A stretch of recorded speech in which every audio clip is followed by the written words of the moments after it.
ব্যাখ্যার অতীত।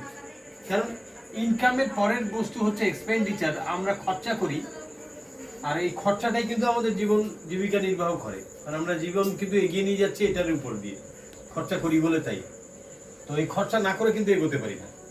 আর যদি বলেন যদি কিছু বাঁচাতে পারি, সেভিংস বা বলুন পরবর্তীকালের যেসব প্রয়োজনগুলো, কেউ ভাবে একটা ঘর করতে হবে, কেউ ভাবে যদি মেডিকেল খরচা হয় তার জন্য কিছু সেভিংস করতে হবে। তো ফ্রেন্ডস, আমাদের মধ্যবিত্ত গাড়িতে এই অভ্যেস আছে যে আমরা এই খরচাটাকে যথাসম্ভব কম এবং কম কম করতে থাকি এবং সেভিংসটাকে বাড়াবার এবং আরও বাড়াবার ইচ্ছে করি। এই খরচা কমিয়ে যে সেভিংস বাড়াবো, এই ভাবনা থেকে আমরা কিন্তু ইনকাম সোর্স আকারে কাজে লাগানো যায়। এটা যে কোনো কাল্পনিক গল্পের সঙ্গে অন্যান্য যে গল্পের স্রোত চলে, সেই গল্পের স্রোতের মধ্যে এটা যে পড়ে না, সেটার ভরসাটা আপনি কি করে পাবেন, তাই না? তাই আজকের দিনে শুনে নেওয়াটা যদি আরেকটু মনোযোগ দেন, তাহলে কিন্তু আপনি এটা উপলব্ধি করতে পারবেন যে প্রথম শব্দটা যেটা বললাম যে 109খানা দেশের কোনো দেশ থেকে ফিরে আসতে হয়নি, অর্থাৎ 65 বছর। দেখুন, 2-4 দিন অনেককেই ঠকানো, আমি কিছু মানুষকে কিছুদিন ধরে ঠকিয়ে রাখতে পারা যায়, কিন্তু সমস্ত মানুষকে আবার কিছুদিন ঠকানো যায়। অনেক মানুষকে আমি কিছুদিনের ধরে ম্যাজিক দেখালাম, এই পিসি সরকার ম্যাজিক, অমুক ম্যাজিক, তমুক ম্যাজিক দেখিয়ে দিলাম, একটা ভালো ম্যাজিক। কিন্তু সমস্ত মানুষকে, অর্থাৎ 109খানা দেশের মানুষকে 65 বছর ধরে কোনো ম্যাজিকের সাহায্যে বা কোনো ধাঁধা বা কোনো মজার সাহায্যে কিন্তু এরকম ভাবে দেখানো সম্ভব না যেটা ইনকাম করে দিচ্ছে, এরকম হয় না। তাহলে সেখানে নিশ্চয়ই একটা অনেস্টির গন্ধ থাকতে হবে। তো ফ্রেন্ডস, এইখানেই বলবো, আগে দেখা যাক যে কি সে প্রসেস, কোন প্রসেসে এইটা দিচ্ছে, এই ইনকামটা আসছে। তাহলে বোঝাতে পেরেছি যে কেন ভরসা পেয়েছিলাম, কারণ 65 বছর, 25 বছর এবং 109খানা দেশ।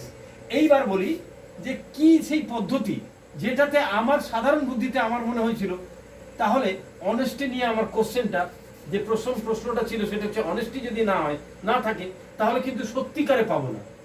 অনেক কিছু দেখতে লাগে ভালো, কিন্তু সেটা আমার ভোগে আসে না। আমি এই কথাটাকে আমি প্রথম দিন কিন্তু ভেবেছিলাম এইভাবে, এখানে যে অপরচুনিটিটা দেওয়া হয় সেই সমস্ত অপরচুনিটিটা দেওয়া হয় একজন কাস্টমারকে। ভালো করে বুঝুন, যে কাস্টমার কোনোদিন এই দুটো অপরচুনিটি পায়নি। কি পায়নি? একটা জিনিস পায়নি, কোয়ালিটির গ্যারেন্টি।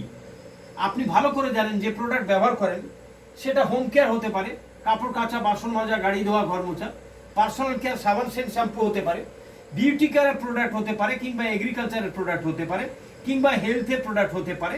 এই ধরনের যে কোনো প্রোডাক্টই হোক না কেন, আমরা এই প্রোডাক্টগুলো কিনি বলেই কাস্টমার।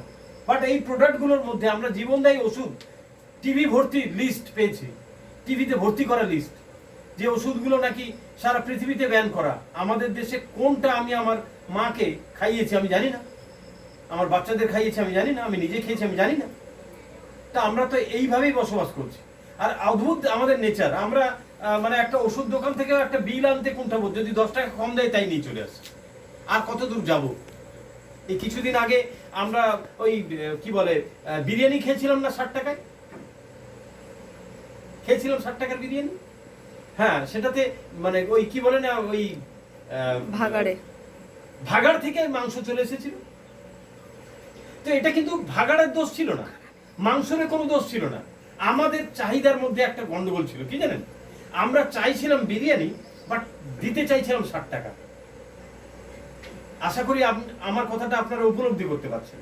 আমরাই ভাগাড় থেকে টেনেছি মাংসকে, আমার প্লেটে সাজিয়ে এনেছি, এমন একটা চাহিদা তৈরি করেছি যেটার দ্বারা সম্ভব নয়।